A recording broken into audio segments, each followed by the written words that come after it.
Welcome back to another clinical toxicology video.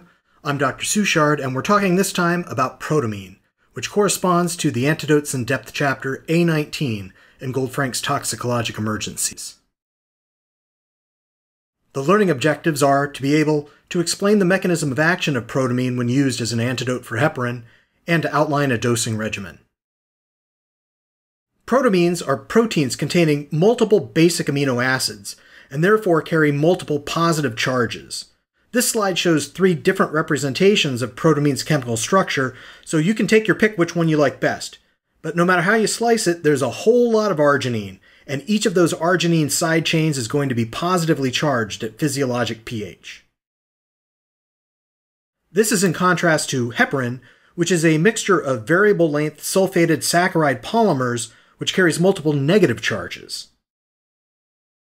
Positive charges like to bind to negative charges, so protamine acts as a chemical antagonist to heparin. It binds to heparin directly and inactivates it without needing to interfere with any receptor. The heparin is neutralized rapidly, so its anticoagulant effects are rapidly reversed by protamine. Simple as that. Protamine can therefore be used to counteract heparin, as may be needed after an unintentional heparin overdose. Or it may be used at the end of a vascular procedure like coronary artery bypass grafting, where heparin was used to prevent clotting during the operation, but once we're done, the patient no longer needs to be anticoagulated. Unlike many other medications that toxicologists see in overdose, intentional heparin overdose is vanishingly rare. I mean, who's going to have heparin around if they felt like harming themselves? Also, heparin has a pretty short half-life as it is, around 60 to 90 minutes with typical dosing. So even if a patient does get an unintentional overdose, you have to ask if they're having serious or life-threatening bleeding. If not, then protamine may not be needed because it'll just be a few hours at most before the heparin is gone. And if the patient does have bleeding, but it's been a while since they last got heparin, less of it will still be around and protamine could be dosed in lower amounts. The chapter author recommends half dosing of protamine if it's been 2 hours since their last heparin.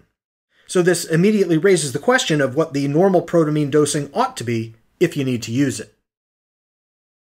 Each milligram of protamine neutralizes about 100 units of unfractionated heparin. So you figure out how many units the patient received and make a simple calculation. Outside of the operating room, the author recommends a maximum dose of 50 milligrams protamine. If there was an unintentional heparin overdose and the patient isn't bleeding, then the risks of giving protamine probably outweigh the potential benefits, since the half-life of heparin is short. If you do need to give protamine, it's given slowly IV over 10 to 15 minutes because there can be rate-related hypotension. And finally, protamine is basically reserved for regular unfractionated heparin. It has variable results with low molecular weight heparins, such as enoxaparin, and it doesn't work for the various heparin pentasaccharide fragments or analogs. Wow, this was a quick one. We're done discussing protamine as an antidote for heparin already. I'll be seeing you around.